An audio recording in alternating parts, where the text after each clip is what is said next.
मम वर्तमान वर्तन्ते मनुष्या पार्थ सर्वस। इस दुनिया में जो भी मनुष्य मात्र हैं वो मेरे ही रास्ते का अनुगमन करते हैं। क्या ये आतंकवादी किसका अनुगमन कर रहे हैं? हैं कि गोली मारी और भाग खड़े हुए? किसके रास्ते पर चल रहे हैं? हैं? अरे भगवान भी इस दुनिया में जब आता है तो यही कर्म करता है। क्या क्या कर्म करता है? कोई भी ब्रह्मा कुमारियों से जाके पूछो तुम्हारे लिए इस दुनिया में सबसे बड़ा आतंकवादी कौन है, तो वो किसको बताएंगी? अरे हमारे लिए पहले भी ओसामा बिन लादेन था। कौन था? ओ शाम आ गई, क्या सूरज दिखाई नहीं पड़ता, छुप गया, बिना लाए दिए नहीं छोड़ूंगा, ऐसे कहता है। जो भी तुम्हारे पास धन है, जो भी तन है, जो भी मन की शक्ति है, वो सब लाओ मुझे दे दो, जैसे मैं चलाऊं वैसे चलो। सारी दुनिया को ऐसे सरेंडर होके चलना पड़ेगा। ये ओसामा बिन लादेन नाम पड़ा, नाम किस आधार पर पड़ता है? काम के आधार पर। वो बेहद का काम, वो बेहद का ओसामा बिन लादेन ही करता है। क्या? घड़ी घड़ी देवहन से मरता है, फिर कोई ना कोई ओसामा बिन लादेन जैसा पैदा हो जाता है। तो देखो दुनिया में जितने भी कर्म करते हैं मनुष्य, वो किसको फॉलो करते हैं? किसको फॉलो करते? देवताओं को फॉलो करते या भगवान को फॉलो करते? हाँ, भगवान को फॉलो करते। इसलिए भगवान के गुण अलग हैं और देवताओं के गुण, देवताओं के गुण में कहेंगे सर्वगुण संपन्न 16 कला संपूर्ण संपूर्ण हिंसक मर्यादा पुरुषोत्तम। भगवान ये गुण धारण करता है। अगर वो सर्वगुण संपन्न बन जाए, देवता बन जाए, तो ये दुनिया में इतने अवगुणहीन भरे पड़े हैं, इनका खात्मा कौन करेगा? ये नरक की दुनिया खत्म होगी? नहीं होगी। तो देखो भगवान भी वही कर्म करता है जो दुनिया के चोर डकैत करते हैं। बड़े बड़े चोर डकैत, दक्षिण भारत का वीरप्पन, क्या नाम? वीरप्पन। अप्पन माने बापों का बाप, वीर माने वीरता में। कैसी वीरता की? सालों साल इंडिया की गवर्नमेंट उसके पीछे पड़ी रही पकड़ने के लिए, मारने के लिए, लेकिन मार नहीं सकी। उसके अपने अंदर के ही ग्रुप वालों ने उसके साथ दगा किया। यहां भी ऐसे ही है। बाबा कहते मेरे बच्चे ही मेरी सबसे जास्ती गानी करते हैं, तो बेचारा पकड़ा गया। तो देखो अभी कैसे भी ना कैसे करके वो भगवान बाप इस दुनिया में सबका बाप है, अच्छे से अच्छों का भी बाप है और बुरों से बुरों का भी बाप है। वाणी में भी बोलता है बच्चे तुम्हारा बाप आया हुआ है। क्या? जिन बच्चों की करतूत पर उसको गुस्सा आता है तो कहता है बच्चे तुम्हारा बाप आया हुआ है।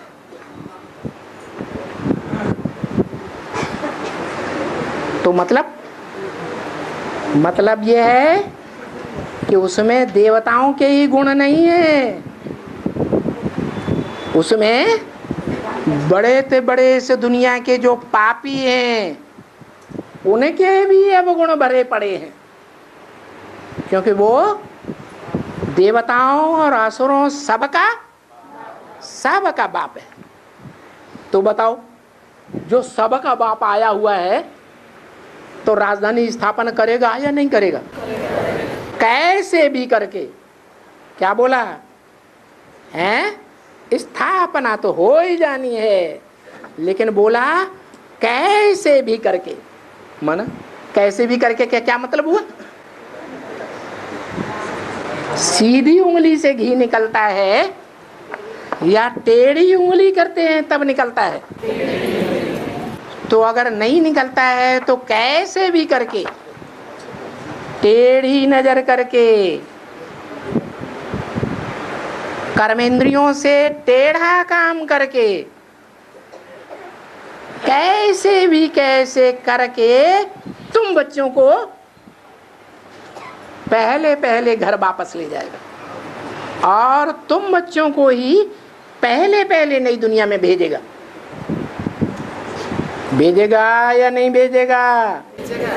भेजेगा, लेकिन रेगुलर पंक्चुअल पढ़ाई पढ़ेंगे तब भेजेगा, या 7 दिन में, महीने में एक बार, 2 महीने में दिखाने के लिए एक बार आएंगे तो भेजेगा?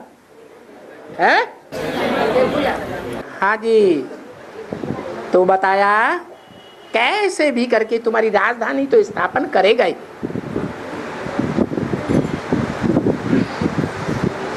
बरोबर जब ये सृष्टि खत्म हो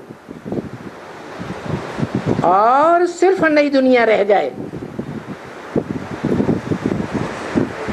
तब बच्चे मेरे साथ आएंगे। कहाँ आएंगे?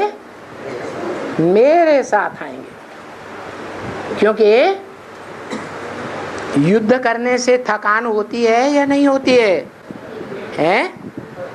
अभी तुम बच्चे माया से युद्ध करते हो या नहीं करते हो? हैं? माया से युद्ध करते हो, और जो मायावी इंद्रियां, भ्रष्ट इंद्रियां हैं, उनसे युद्ध करते हो। युद्ध करके उन इंद्रियों पर, चाहे प्रबल से प्रबल काम इंद्रिय क्यों न हो, युद्ध करके विजयी होते हो और नंबरवार विजयी होते हो। तो जो विजयी बच्चे होंगे वो मेरे साथ आराम लेने के लिए बाप के घर में जाएंगे या नहीं जाएंगे? जाएंगे। अब नई और पुरानी दुनिया को भी बच्चे, तुम्हारी बुद्धि में ध्यान रहता है, नई दुनिया का भी ध्यान तुम्हारी बुद्धि में और पुरानी दुनिया का भी ध्यान। सतयुग को नई दुनिया कहा जाता है। किसको? सत्ययुग को। ये दुनिया कैसी है? सत्ययुग है या झूठ युग है? ये दुनिया तो झूठ युग है, झूठ खंड है। नई दुनिया को सतयुग कहा जाता है। और सो तो अभी 5000 वर्ष पूरे हुए, अभी भी पुरानी दुनिया है। अभी ऐसे मनुष्यों की बुद्धि में तो ये बात नहीं है क्या कि अभी ये पुरानी दुनिया है और कल नई दुनिया की स्थापना होने वाली है। जो बाप कहते हैं इस पुरानी दुनिया नरक के बीच तुम बच्चों को स्वर्ग का वर्षा देता हूं, जैसे इस ज्ञान यज्ञ के आदि में बच्चों ने अनुभव किया था।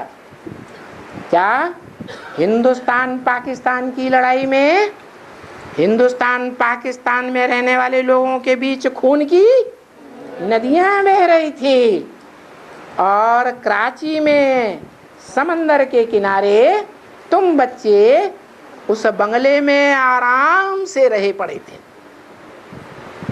तुमको कोई प्रकार का दुख नहीं था, कोई प्रकार का मेंटल टेंशन भी नहीं था। क्या जो वहाँ के मुसलमान थे वो भी तुम्हारी बड़ी कदर करते थे। तो जैसे आदि में छोटा रूप था, अभी अंत में बड़ा रूप होगा। कैसा बड़ा रूप होगा? नरक की दुनिया के बीच तुम बच्चे स्वर्ग का, सुख का अनुभव करेंगे। ये बात अभी ऐसे मनुष्यों की बुद्धि में नहीं है। मनुष्यों की बुद्धि में तो सतयुग लाखों वर्ष का है। क्या लिखा है शास्त्रों में? सतयुग लाखों वर्ष का। सतयुग की आयु बहुत बड़ी बताते हैं। तो त्रेता भी ऐसे ही होगा, द्वापर भी ऐसे ही होगा। कलयुग के लिए तो कहते हैं अभी 40,000 वर्ष हुए। कितना? नहीं, 40,000 वर्ष पड़े हैं कलयुग पूरा होने में। 5,000 साल पहले आज से महाभारत युद्ध भगवान ने कराया था, ऐसे कहते हैं। अरे 5,000 साल पहले अगर भगवान ने महाभारत युद्ध कराया द्वापर के अंत में, तो क्या भगवान ने आकर के पापी कलयुग की स्थापना की? भगवान ऐसे करता है? फिर भगवान को कौन मानेगा जो आकर के पापी दुनिया की स्थापना कर दे? कितनी झूठी झूठी बातें शास्त्रों में लिखी हैं। अरे भगवान तो आता ही तब है जब ये दुनिया पुरानी होने लगती है। तो ढेर के ढेर धर्मपिताएं नंबरवार आते हैं इस दुनिया की मरम्मत करने के लिए। इस दुनिया रूपी जो मकान है, इसकी टाइम टू टाइम वो धर्मपिताएं आके मरम्मत करते हैं, नया मकान नहीं बनाते। वो तो सब भगवान के बच्चे हैं। बच्चे नया मकान बनाते हैं या बाप बच्चों के लिए नया मकान बनाता है? तो सब धर्म पिताओं का बाप वो एक है, बापों का भी बाप, जो सारी मनुष्य शक्ति का बाप भी है, जिसे हर धर्म में आदम, एडम, आदिनाथ, आदिदेव के रूप में याद किया जाता है, जिसमें वो आत्माओं का बाप परमपिता शिव प्रवेश करता है, तो उसे परमपिता परमात्मा कहा जाता है। ऐसे नहीं कहते परमात्मा परमपिता, कहते हैं? नहीं, ऐसे तो कभी नहीं कहते। शंकर शिव कहते हैं? नहीं कहते। क्या कहते हैं? शिव शंकर कहते हैं। बड़े का नाम पहले, जो ताकत वाला है उसका नाम पहले, और कमजोर का नाम, बच्चे का नाम बाद में। तो ऐसे ही है। तो उनके तो ख्याल में भी नहीं आता है मनुष्यों के। तो तुम बच्चों को एक तो खुशी भी होनी चाहिए, अभी एक जन्म बाकी पवित्र रहेंगे, तो क्या बड़ी बात है? एक जन्म में भी ढेर सारा तो बीत गया, विकारी इंद्रियों का सुख लेते लेते। अब थोड़ा समय रहा हुआ है। बाप कहते हैं विनाश सामने खड़ा हुआ है। महाभारत युद्ध सामने खड़ा हुआ है, खून की नदियां बहाने वाला। तो देखो, क्या पवित्र दुनिया का 21 जन्म का मालिक बनने वाला ऊंचे से ऊंचा वर्षा नहीं लेंगे? वो हद के बाप होते हैं, वो हद के एक जन्म का वर्षा देते हैं। वो भी जीवन में सुरक्षित रहे या न रहे। और ये बेहद का बाप 21 जन्म का पक्का सुख शांति का वर्षा देते हैं, जहां नाम मात्र की भी दुख और अशांति होती ही नहीं। और ये भी बताते हैं कि 21 जन्म के आधार पर 63 जन्मों का भी तुम्हारा हिसाब किताब बन जाएगा। क्या? जिन आत्माओं ने पुरुषार्थ करके 21 जन्म में ऊंचे से ऊंचा पद हासिल किया है, जैसे 16,000 आत्माएं राजयोग सीख करके राजघराने में जन्म लेती आई, सतयुग के आदि से लेकर कलयुग के अंत तक। वो आत्माएं द्वापर कलयुग के 63 जन्मों में भी राजकुल में ही जन्म लेंगी। देखो कितनी बड़ी प्राप्ति बेहद के बाप से होती है, तो कितना ऊंचा वर्षा मिलेगा।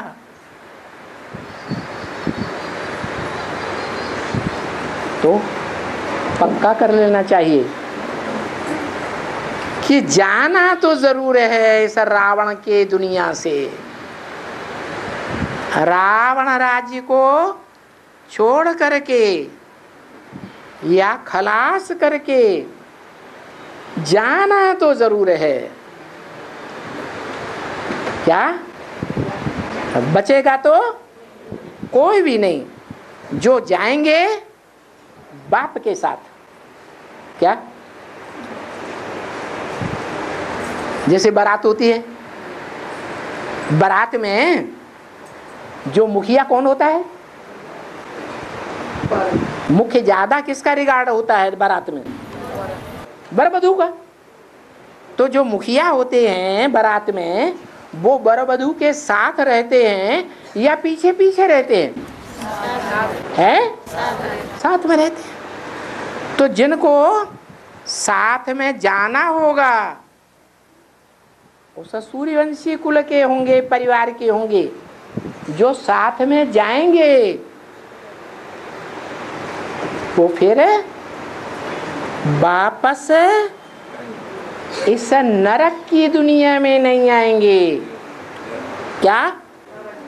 नरक की दुनिया में नहीं आएंगे।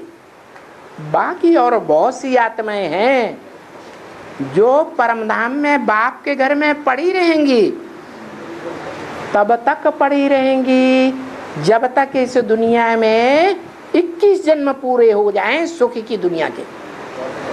फिर जब दुख की दुनिया द्वैतवादी द्वापर युग में शुरू होगी, जहां दो दो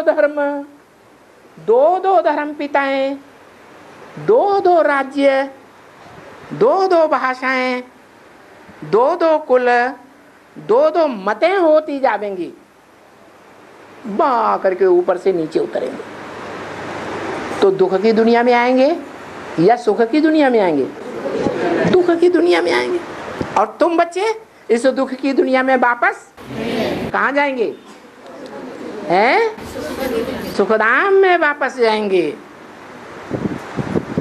जो इस विनाश के पहले मरते हैं, क्या जीते जी मरते हैं?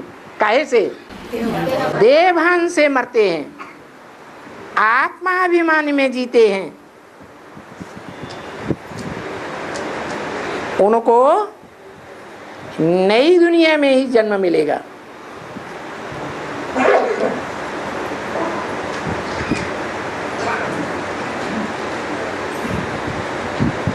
जो नहीं मरते हैं देवभान से,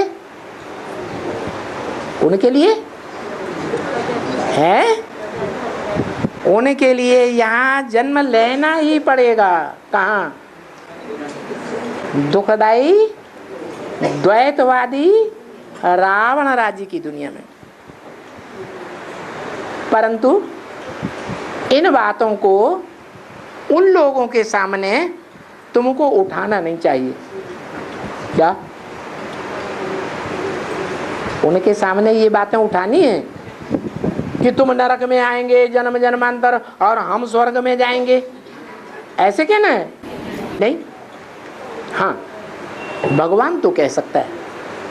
भगवान ने तो गीता में भी कहा है, मूढ़ा जन्मनि जन्मनि। मुझे साधारण तन में आए हुए भगवान को जो उस साधारण मनुष्य तन में नहीं पहचान पाते हैं, वो मूर्ख आत्माएं जन्म जन्मांतर इन पाप की योनि में ही जन्म लेते रहते हैं। तो इन बातों को तुम आपस में भले बोलो, लेकिन उनके सामने ये बातें नहीं उठानी चाहिए।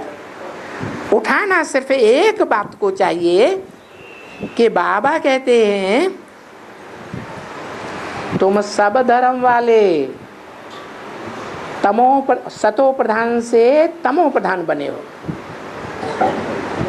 तुम सब धर्म वाली आत्माएं जो 2500 वर्ष के अंदर अंदर इस दुनिया में आई हो, कोई भी धर्म के हो, वो सब पहले आए थे तब सतो प्रधान थे। कैसे थे? सत्व प्रधान थे। कोई भी उस जन्म में आकर के दुख नहीं भोगा था।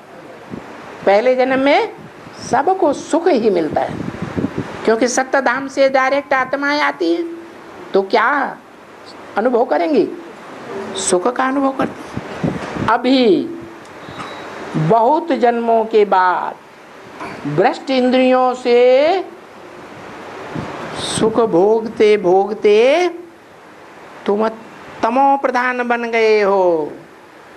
क्या? तो कैसे बन गए हैं?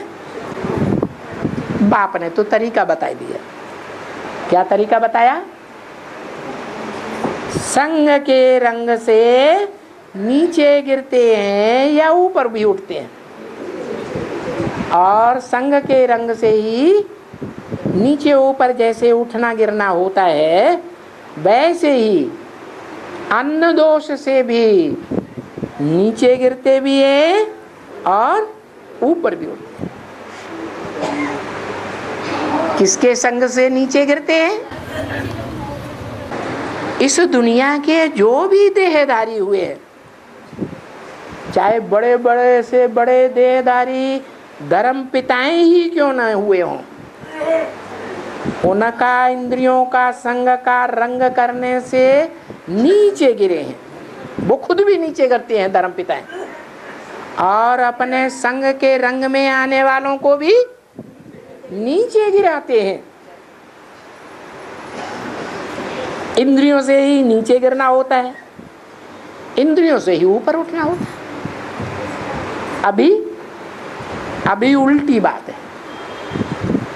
वो देहधारी धर्मगुरु नीचे गिराते हैं, उन देहधारियों के फॉलोअर्स भी नीचे गिराते हैं।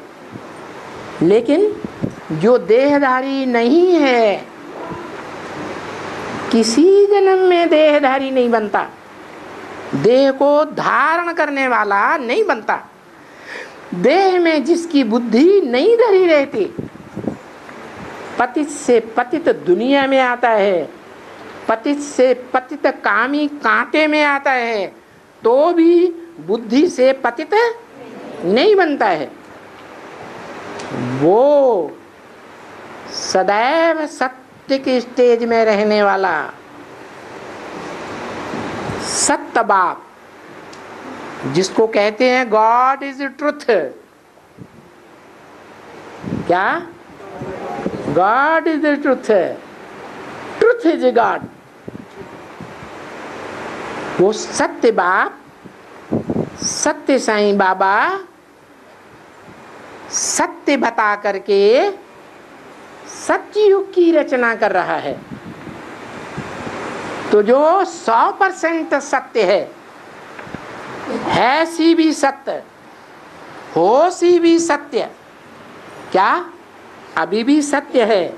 सिख लोग कहते हैं भविष्य में भी सत्य ही साबित होगा, और पास्ट में भी सत्य ही था। उस एक के संग के रंग में प्रैक्टिकल में आएंगे, इंद्रियों के द्वारा, शरीर के द्वारा प्रैक्टिकल कहा जाता है।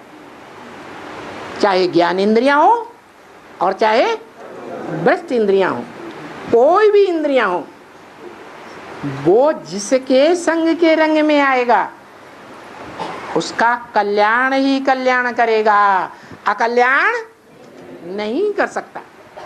इसलिए उसका नाम शिव है। वो सदैव सदा शिव कहा जाता है, कभी अकल्याण करता ही नहीं। तो बताया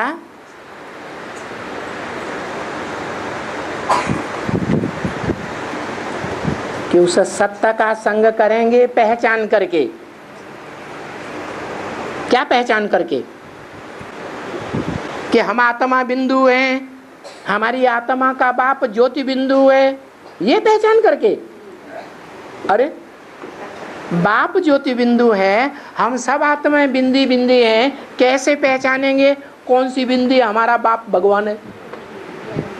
पहचानेंगे? हैं? नहीं पहचान सकते। कब पहचानेंगे? अरे हमारी आत्मा भी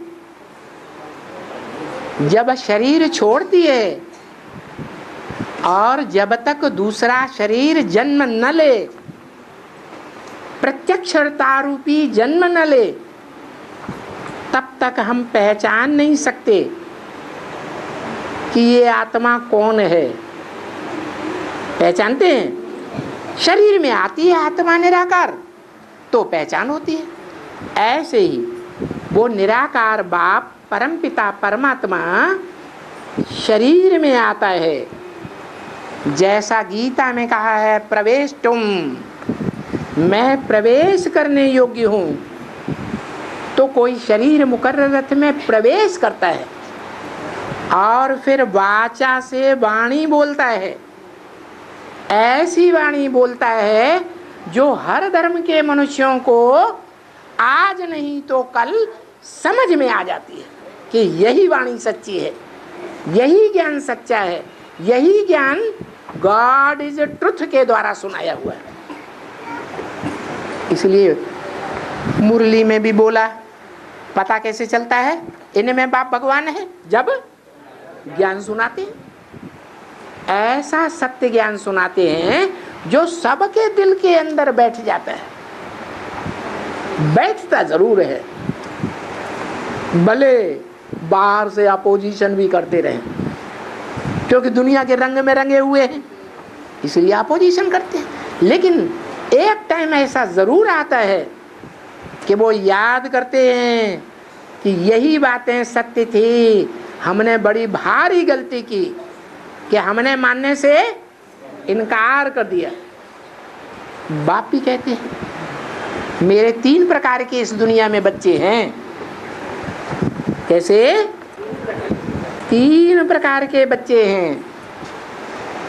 मैं सत्य धाम का, सुख धाम का रास्ता बताने वाला पंडा हूं, बेहद का। तो मैं पंडा जो रास्ता बताता हूं, उस रास्ते के ऊपर जो चल पड़ते हैं सच्चा मान करके, वो मेरे बच्चे, पंडा के बच्चे पांडव कहे जाते हैं।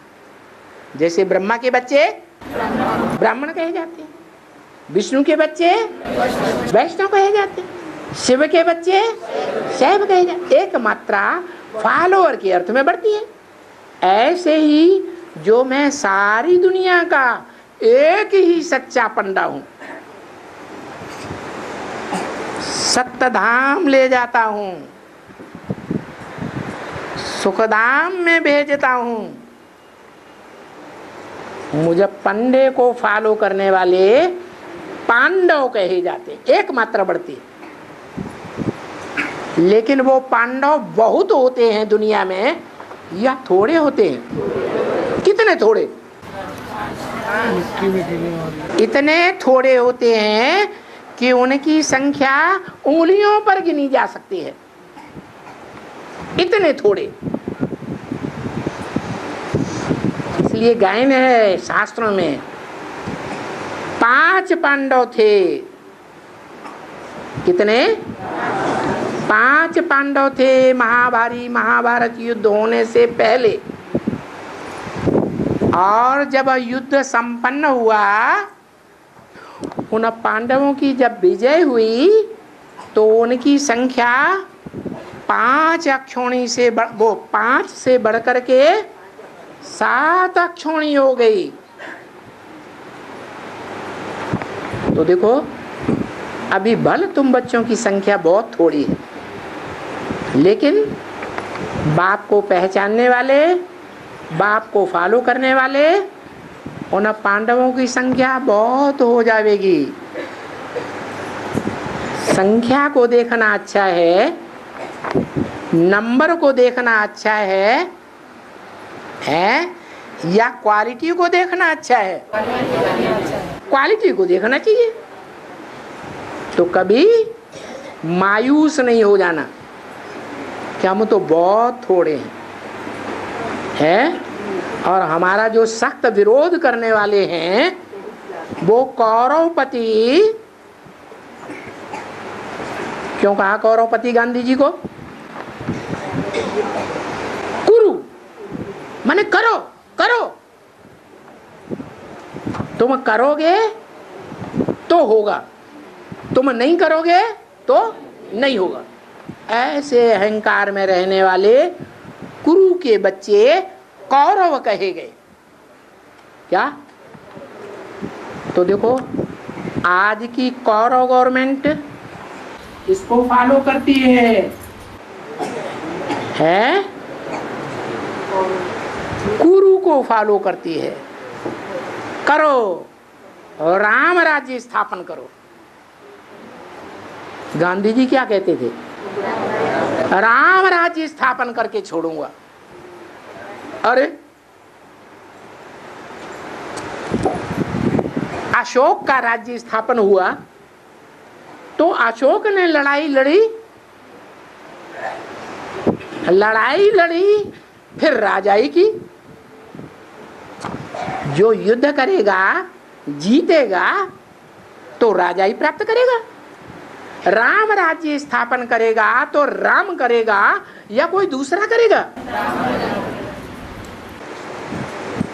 तो ये बुद्धि में नहीं आता कौरवों को क्या कि राम राज्य स्थापन करने वाला तो राम ही होना चाहिए, वो राम नहीं जो त्रेता का राम गाया हुआ है शास्त्रों में। वास्तव में उसकी कोई हिस्ट्री भी नहीं है। वो उस राम की बात है जिस राम की याद में दुनिया में याद में रहने वाले, योग में रहने वाले सारे योगी जन अतीन्द्रिय सुख में रमण करते हैं। जो शास्त्रों में गायन है, अतीन्द्रिय सुख पूछना हो तो गोप गोपियों से पूछो, तो उसका नाम राम पड़ा। रम्यते योगिनो यस्मिनेति राम, जिसमें योगी लोग याद करने वाले रमण करते हैं अतीन्द्रिय सुख में, वो राम। कोई देहधारी राम की बात नहीं है, उस राम की बात है जो त्रेता में भले भक्तों ने राम कहा, लेकिन बाप कहते हैं वो राम जिसमें मैं प्रवेश करता हूं। जिस साकार और निराकार रूप को सारी दुनिया याद करेगी, वो राम प्रैक्टिकल में तुम बच्चों का साथ लेकर के राम राज्य स्थापन करता है। जो कहते हैं हम राम राज्य लाएंगे, हम स्वर्ग लाएंगे, बड़े बड़े पोस्टर छपा देते हैं, पोस्टरों में चित्र छपा देते हैं, कुमारका दादी ऊपर शंकर जी, बीच में जानकी दादी विष्णु जी, उसके नीचे गुलजार दादी ब्रह्मा, त्रिमूर्ति हो गई।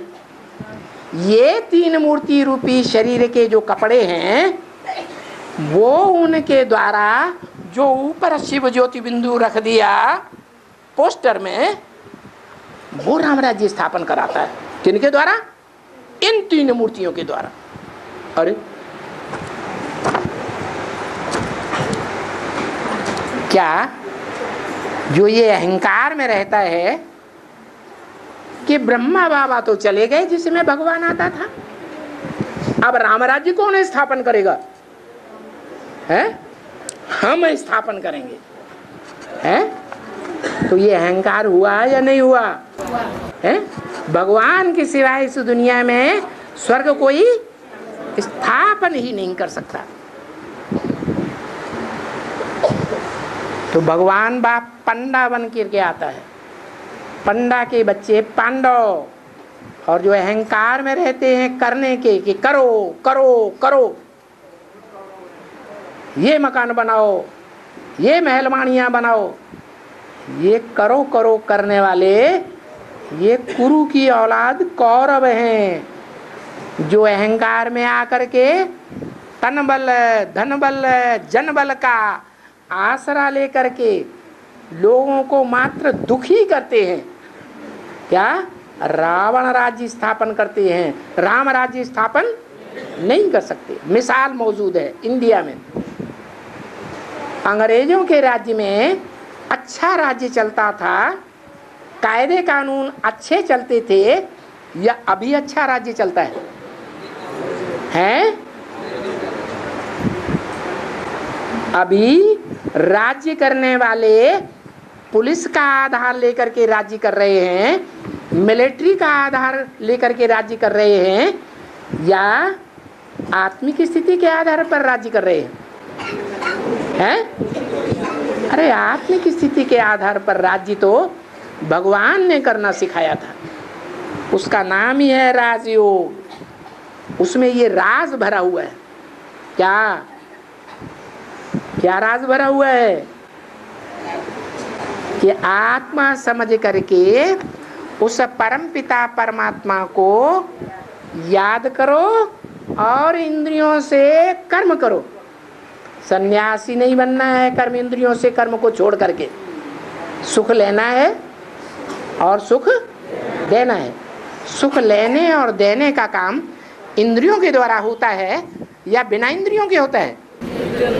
चाहे वो भ्रष्ट इंद्रियों हो और चाहे श्रेष्ठ इंद्रियों हो। सुख लेना है तो ऐसा कर्म करो जैसा यादगार मंदिर में रखा हुआ है शिवलिंग। क्या? कर्म तो वो ही कर रहा है जो दुनिया कर्म करती है, दुनिया की पैदाइश करने का। लेकिन अंतर क्या है? जो शिवलिंग पूजा जाता है और हमारी पूजा कोई नहीं करता है। मंदिर में भी शिव बीच में रखा हुआ है मुखिया के रूप में, बाकी देवताएं बाजू में रखे हुए हैं दीवार में। वो सब किसकी याद में बैठे हैं? हैं? एक ऊंचे ऊंचे शिव की याद में बैठे हैं, जो शिवलिंग बीच में मुखिया के रूप में रखा हुआ है। वो निराकारी स्टेज का प्रतीक है, उसका नाम शिवलिंग है, शंकर लिंग नहीं। क्यों? क्योंकि शंकर की मूर्तियां मिलती हैं। क्या? मूर्ति माने मूर्तिमान, साकार या निराकार? साकार। साकार जो है वो साकारी स्टेज में ही रहता है। अगर उसमें 100% वो निराकार बाप प्रत्यक्ष नहीं हुआ है तो कब प्रत्यक्ष होता है? जो गायन है महाशिवरात्रि। कैसी अज्ञान अंधकार की रात्रि दुनिया में? बड़े ते बड़ी अज्ञान अंधकार की रात्रि। जिस अज्ञान अंधकार में दुनिया के बाहरी दुनिया के सब डूबे हुए है ही पहले से, लेकिन भगवान बाप आकर के गुप्त रूप में जो ज्ञान सुनाता है, राजयोग सिखाता है, उस ज्ञान को सुनते तो हैं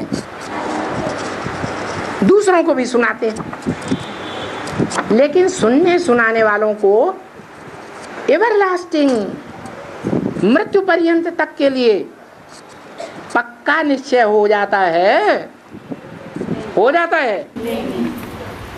चाहे वो बेसिक ज्ञान लेने वाले हों, चाहे एडवांस का ज्ञान लेने वाले हों, उनको पक्का निश्चय बुद्धि बनते हैं नहीं बनते। तो निश्चय बुद्धि नहीं बनते, बाप के ऊपर निश्चय ही पूरा नहीं हुआ तो बाप के बच्चे कहे जाएंगे? उनको बाप का बच्चा नहीं कहेंगे। जो आज निश्चय बुद्धि हुए और कल अनिश्चय बुद्धि हो जाते। निश्चय बुद्धि विजयते, उनका अंतिम अंजाम क्या होगा? विजयते। और अनिश्चय बुद्धि है विनश्यते, भाग जाएंगे। तो विनाश हो गया, मर गए कि बाप के बच्चे बने रहे? मर गए। तो मृत्युलोक में है या अमरलोक में है? मृत्युलोक के वासी हैं या अमरलोक के वासी देवता बन गए? मृत्युलोक के वासी है। लेकिन महाशिवरात्रि जब होती है तब का ये गायन है क्या? जो इन आंखों से देखे, क्या? जो इन आंखों से देखे, जो इन कानों से दो शब्द भी सुने हैं, उनकी बुद्धि में, उनकी आत्मा में पक्का निश्चय मृत्यु पर्यंत तक के लिए बैठ जाए। जो पाना था सो पा लिया। इच्छा मात्रम अविद्या, पक्की आत्मा बन गई। इच्छाएं कब तक जागृत होती हैं?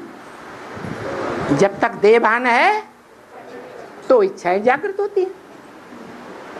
क्या? पीना है, पीना है, ज्ञान जल पीना है, और ज्ञान चाहिए और चाहिए।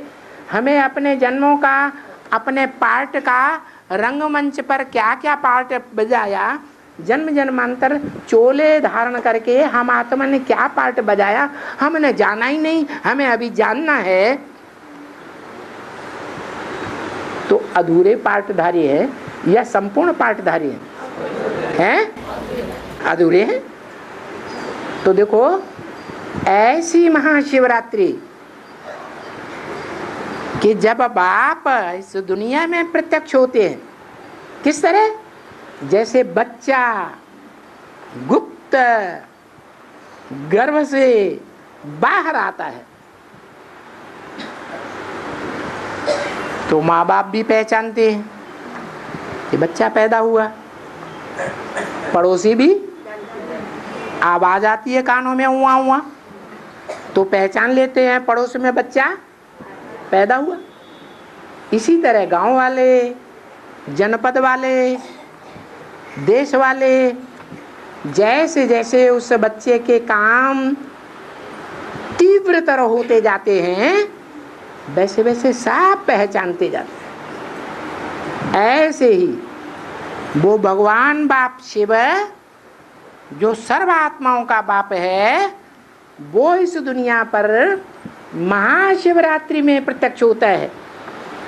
जिस बड़े ते बड़ी अज्ञान रात्रि में सारी दुनिया अज्ञान अंधकार में डूब जाती है। बाहर की दुनिया वाले भी, बाप के वो बच्चे जो छोटे छोटे बच्चे हैं, बेसिक नॉलेज लेने वाले बच्चे भी, जो अम्मा को तो पहचानते हैं, जैसे छोटा बच्चा माँ को जानता है, अम्मा अम्मा करता है, उसे पूछो तुम्हारे बाप का नाम क्या है तो शिशु जवाब देगा? नहीं देगा। वो बच्चे माँ को तो पहचानते हैं लेकिन बाप को नहीं पहचानते। ऐसे बेसिक ज्ञान में चलने वाले बच्चे वो भी ज्ञान लेते हैं, वो भी अज्ञान अंधकार की रात्रि में। और जो अपन को ऊंची पढ़ाई पढ़ने वाले कहते हैं कि हम एडवांस के बच्चे हैं, एडवांस पढ़ाई पढ़ रहे हैं, वो भी अज्ञान अंधकार में है। क्योंकि वो भी आज निश्चय बुद्धि और कल अनिश्चय बुद्धि होने लग पड़ते हैं। तो सारी दुनिया ज्ञान अंधकार में जब डूब जाती है तब महाशिवरात्रि पक्की पक्की साबित होती है। उस महाशिवरात्रि में भगवान बाप सारी दुनिया का कल्याण करने के लिए प्रत्यक्ष होता है। जो इन आंखों से देखे, जो कानों से आकर के सुने, दो शब्द भी सुने, उसकी बुद्धि में पक्का निश्चय बैठ जाता है कि हमारा बेहद का बाप इस सृष्टि पर आया हुआ है। तो देखो दुनिया की बुद्धि में अभी नहीं बैठ रहा है, क्योंकि दुनिया वाले शास्त्रों के और शास्त्रकारों के प्रभाव में हैं। वो कहते हैं ये कलयुग की दुनिया भी 40,000 वर्ष की है, क्योंकि महाभारत में लिखा हुआ है। महाभारत में जो गीता निकाली गई उस गीता में लिखा हुआ है कि 5,000 वर्ष पहले महाभारत युद्ध हुआ। तो देखो उनके ख्याल में नहीं आ सकता, क्योंकि भगवान को द्वापर युग में समझ लेते हैं। लिखा है संभवामि युगे युगे, मैं हर युग में आता हूं। अरे जब मकान सतो प्रधान है, नया है, तो कोई ऐसा बाप मूर्ख होगा कि नए मकान को तोड़ करके नया मकान बनाए, वो पुराने मकान को तोड़ करके नया मकान बनाए? बनाता है कोई? है? ये दुनिया के गुरु लोग देखो क्या सिखाते हैं कि भगवान बाप जो बेहद का बाप है वो सतयुग में आकर के नई दुनिया रचता है। कहते त्रेता में रचता है राम बन करके, द्वापर में कृष्ण बन के रचता है। ऐसे ऐसी झूठी झूठी बातें सुनाते हैं। नहीं, भगवान बाप तो जब ये दुनिया बिल्कुल पुरानी हो जाती है, ये सृष्टि रूपी वृक्ष तमो प्रधान हो जाता है, इसमें सब धर्म की शाखाएं उत्पन्न हो जाती हैं और बूढ़ी हो जाती हैं, तमो प्रधान सब धर्म तामसी बन जाते हैं। तब भगवान आते हैं, इन सर्वधर्मान परित्यज्य, सब धर्मों को त्याग दो। तो धर्मों को त्यागेंगे तो उनके धर्म पिताओं को नहीं त्यागेंगे हैं? उनको भी मारेंगे गोली, उनकी बात हम नहीं मानेंगे। सर्वधर्मान परित्यज्य मामेकम शरणम भज, मुझे एक धर्म पिता की शरण में आ जा। जो अव्वल से अव्वल नंबर धर्म अल्लाह अव्वल दीन गाया हुआ है उसकी स्थापना करता हूं। तो देखो अनेक धर्म क्या द्वापर के अंत में हुए, त्रेता में हुए, कलयुग में हुए? नहीं, अनेक धर्म कब होते हैं? कलयुग के अंत में अनेक धर्म होते हैं। और सब कलयुगी तमो प्रधान युग में आकर के अंत में तामसी बन जाते हैं, जर्जरीभूत बन जाते हैं, दुखदायी बन जाते हैं, धर्म के नाम पर अधर्म आडंबर स्थापन करने वाले बन जाते हैं। तब भगवान आते हैं। तो आकर के बताते हैं अब तुम सबको इस दुनिया से वापस जाना है। जो साथ में जाएंगे वो इस पुरानी दुनिया में वापस नहीं आएंगे। जो मेरे साथ साथ नहीं जाएंगे बाराती बन करके, घराती बन करके, बहुत पीछे पीछे जाएंगे, बाद में जाएंगे, तो उनको इस नरक की दुनिया में ही आना पड़ेगा। जो इस विनाश होने से पहले मरते हैं, क्या दुनिया का विनाश होने से पहले ही मर जाते हैं शरीर छोड़ करके, उनको फिर यहाँ जन्म लेना पड़ता है। क्या? उनको फिर इसी पुरानी दुनिया में जन्म लेना पड़ता है। उस बात को उन लोगों को नहीं बताना चाहिए। एक बात बताओ कि तुम जब आए थे सत्यधाम से, सोल वर्ल्ड से, तो तुम सतो प्रधान थे। सतो प्रधान से अभी तमो प्रधान बने हो, सुख भोगते भोगते इंद्रियों से। अभी तमो प्रधान से सतो प्रधान बनना है। कैसे बनना है? अनेकों के संग के रंग से तमो प्रधान बने। अब एक आया हुआ है ऊंचे ते ऊंचे सच्चा बाप, जो कभी झूठ नहीं बोलता, कभी झूठ कर्म नहीं करता। जो भी कर्म करता है कर्म इंद्रियों से, सारे ही सत्य कर्म। उस बाप का संग का रंग लो, उसे पहचानो, क्योंकि तुम यही पुकारते हो कि हे पतित पावन आओ। अंग्रेज लोग भी पुकारते हैं हे लिबरेटर आओ। अभी वो अर्थ बड़ा सहज है कि जो दुख है या जो रावण राज्य है, रावयते लोकान, लोगों को रुलाने वाला राज्य है, उससे हे भगवान आकर के लिबरेट करो, छुड़ाओ। अभी रावण तो इस दुनिया में कोई नहीं है जिसको 10 शीश हो। कोई ऐसा आदमी है? भारत में कहते हैं एक रावण था त्रेता में 10 सिर वाला। अरे उसके बाल बच्चे भी 10 सिर वाले होने चाहिए। अरे जो 4 सिर वाले होने चाहिए, होते हैं? नहीं होते। ये तो कवियों की भाषा है, अलंकारिक भाषा है, प्रतीकात्मक भाषा है। उस भाषा को या तो समझे कवि जिसने कविता की है, या समझे ज्ञान सूर्य रवि। तो वो ज्ञान सूर्य रवि अभी आया हुआ है जो शास्त्रों का अर्थ बताता है, व्याख्या करता है। अभी रावण वास्तव में कोई नहीं है। क्या? तो जिसका चित्र बनाते हैं वो कोई चरित्र करने वाला होगा ना। तो कैसे कहते हो रावण कोई नहीं है? जरूर रावण कोई हुआ ना। हाँ हुआ, लेकिन वो रुलाने वाले 10 धर्म हैं दुनिया के बड़े बड़े, जो इस दुनिया में भगवान को उड़ाए देते हैं। कहते हैं कि भगवान तो सर्वव्यापी है। क्या? रावण के 10 सिरों में भी भगवान व्यापक है। अरे माने भगवान क्या बन गया? रावण बन गया। उस रावण की भी कोई राजधानी होती है? दिखाते हैं लंका में रावण की राजधानी थी।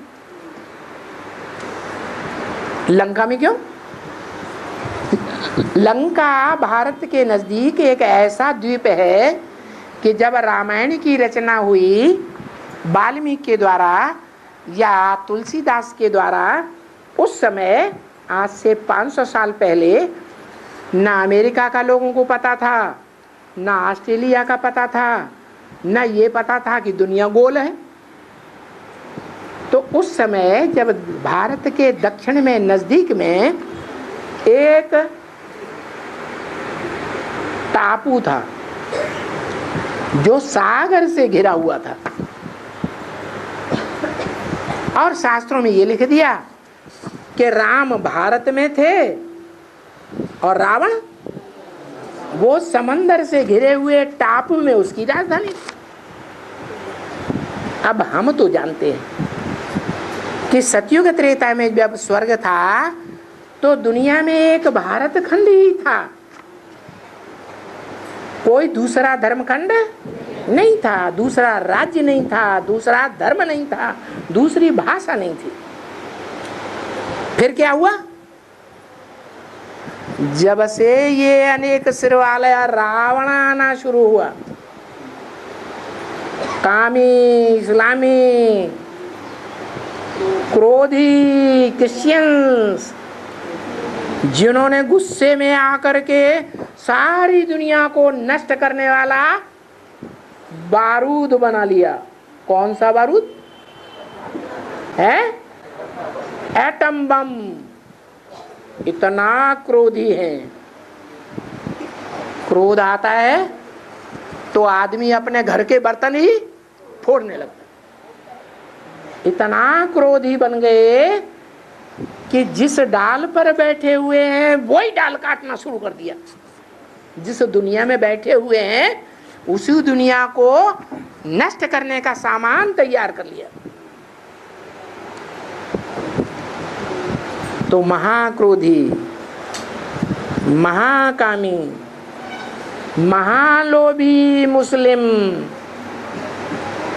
जो पश्चिमी देशों से, रेगिस्तान से आए, जहां उनके देश रेगिस्तान में कुछ भी पैदा नहीं होता था,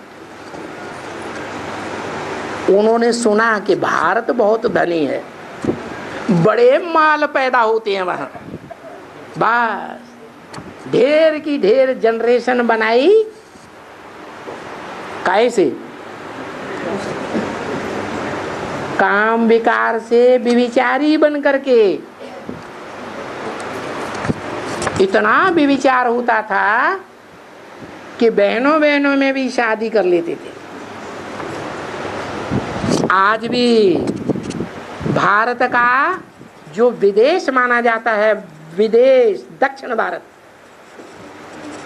वहां आज भी ये परंपरा चल रही है। क्या? बहन से शादी कर लेते, भांजी से शादी कर लेते, भतीजी से शादी कर लेते। तो देखो ऐसी आत्माएं जब जनरेशन बहुत बढ़ जाती है उनके परिवार की, धर्म की, और खाने के लिए रेगिस्तान में कुछ भी पैदा ही नहीं होता, तो उनकी नजर भारत के ऊपर जाती है। बहुत सोना चांदी है वहां मंदिरों में, बस बड़ी बड़ी सेनाएं बनाई अपनी जनरेशन की, और भारत में आकर के बड़े बड़े आक्रमण किए। कैसे आक्रमण? जैसे आज के लुटेरे डकैत आक्रमण करते हैं परिवारों में। क्या करते हैं?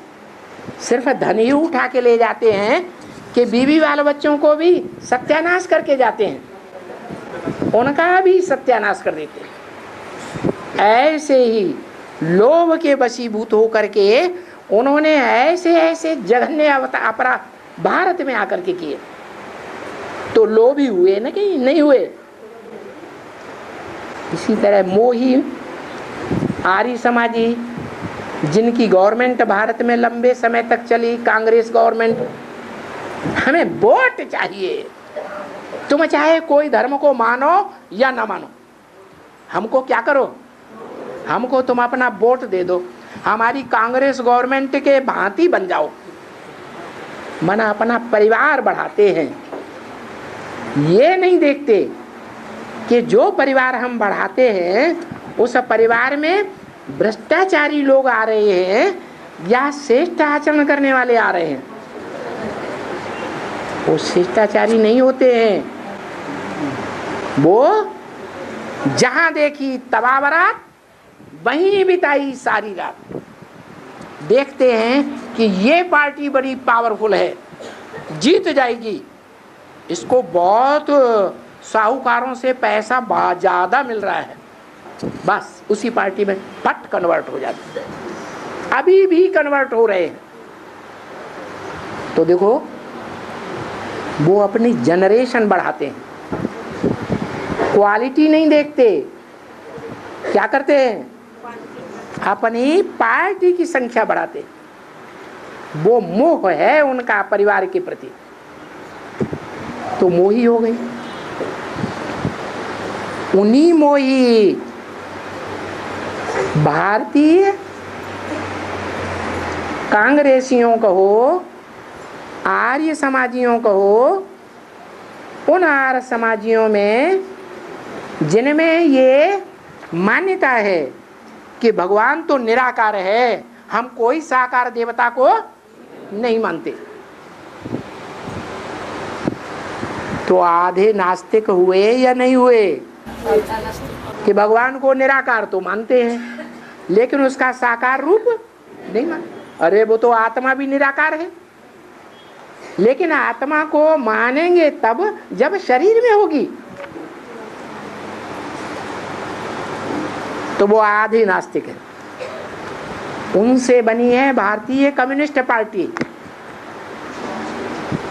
और उन्हीं का ही एक बिगड़ा हुआ रूप जो रशिया में राज्य चल रहा है, वो पूरे ही नास्तिक बन गए।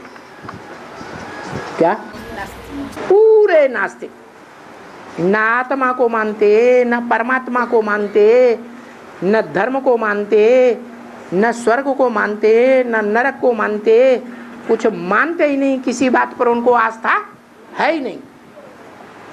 वो अपने ही अहंकार में डूबे हुए अपन को ही सब कुछ मानते हैं। हम चाहें तो इस दुनिया को 2 सेकंडों में नष्ट कर सकते हैं, हम ही भगवान हैं। ऐसे नास्तिक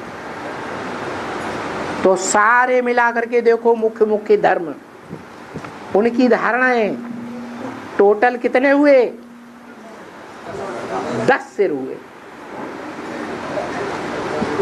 ऐसा कोई एक व्यक्ति नहीं होता है जो 10 सिर वाला हो।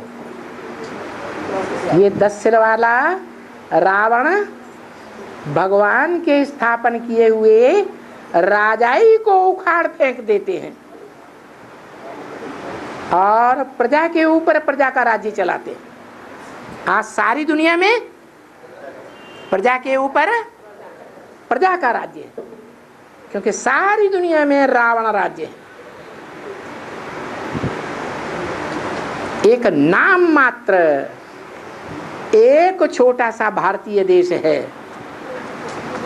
भूटान। क्या? भूटान, जो उस एक राम की यादगार है। जैसे कृष्ण की आत्मा भगवान के आने पर त्रिमूर्ति में से ब्रह्मा का पाठ बजाती है, वैसे ही राम की आत्मा त्रिमूर्ति में से शंकर का पाठ बजाती है। उस राम शंकर के लिए ही शास्त्रों में कहा गया है, भ्रकुटी विलास सृष्टि लय होई, सपने संकट पर है कि सोई। जिसकी भौं के टेढ़े करने मात्र से ही सारी दुनिया का विनाश हो जाता है, उसके ऊपर सपने में भी कोई दुख पड़ सकता है क्या? किसने बोला? लक्ष्मण ने बोला, सीता को बोला। क्या? जिस सीता को रावण अपने कब्जे में ले लेता है। क्यों कब्जे में ले लेता है? क्योंकि जो श्रीमत की लीका है, उस लीका का उसने उल्लंघन कर दिया। क्या है श्रीमत की लीका? वो श्रीमत की लीका खींचने वाला कौन था? लक्ष्मण, जिसने लक्ष्य को मार लिया, कैसे भी करके मार लिया। देहम वा पातयामि कार्यम वा साधयामि। ये देह ब्रह्मा की भल छूट गई तो भी उस पद को प्राप्त करके पुरुषार्थ खत्म हुआ। अभी भी वो आत्मा इस दुनिया में कार्यरत है या नहीं है? वो ही लक्ष्मण की आत्मा, जो शास्त्रों में शेषनाग का अवतार मानी जाती है। जो नाग वासुकी नाग कहा जाता है, वसु का पुत्र वासुकी, मात्रा बढ़ गई। वसु माने धन संपत्ति। दुनिया में सबसे बड़ी ते बड़ी अखूट धन संपत्ति कहाँ कहेंगे, किसके पास है? ऐसी धन संपत्ति जो कभी खूटती ही नहीं है। कौन है? धीरे से क्यों बोलते? शिव बाप, सुप्रीम सोल, वो एक ऐसी अखूट धन संपत्ति का भंडार है जिसके लिए गायन है क्या? पूर्णमिदं पूर्णमदः पूर्णात् पूर्णं यदुच्यते पूर्णस्य पूर्णमादाय पूर्णमेवावशिष्यते। वो ऐसी अखूट धन संपत्ति है ज्ञान की कि उस ज्ञान को पूरा कोई उठा ले तो भी वो पूर्ण ही बचता है, उसमें खूटने का सवाल है ही नहीं। वो है वसु। शास्त्रों में उसको कह दिया वसुदेव। कैसा देवता? वसुदेव। और उसके पुत्र का नाम वासुदेव। मात्रा बढ़ गई कि नहीं? उसको कृष्ण का रूप दे दिया। रूप देने वाले ये नहीं जानते हैं कि वो संगम युग का कृष्ण है 16 कला संपूर्ण या सतयुग का 16 कला संपूर्ण है। ये बेचारों को पता नहीं। अब तुम बच्चों को तो पता चल गया। जो कृष्ण का यादगार है भगवान के रूप में, भगवान का साकार स्वरूप, असली भगवान जो निराकार शिव है, उसके बाद जिसका नाम आता है उसको बाप ने बताया। Next to God is Krishna. क्या? गॉड माने भगवान के बाद अगर किसी का नाम है तो कृष्ण, लेकिन सतयुग का कृष्ण नहीं। कौन सा? Sangam Yugi Krishna. Next to God is Prajapita. Prajapita जो है वो गॉड के बाद दूसरा नंबर दुनिया में। Next to God is Narayan. God के बाद दूसरा नंबर किसका? नारायण। जो नर से नारायण बनता है। क्या? हाँ, वो सतयुग का पहले जन्म का नारायण नहीं। और next to God is Shankar. तो बताओ नेक्स्ट टू गॉड एक होगा या चार चार होंगे? एक ही होगा। समझने की बात है। वो एक ही आत्मा है जिसको शास्त्रों में अनेक नाम दे दिए, एक ही श्लोक में ढेर नाम दे दिए। अच्युतम केशवम राम नारायणम कृष्ण दामोदरम वासुदेवम हरिम गोपिका वल्लभम राम, जाने क्या क्या सारे नाम गिनाई दिए।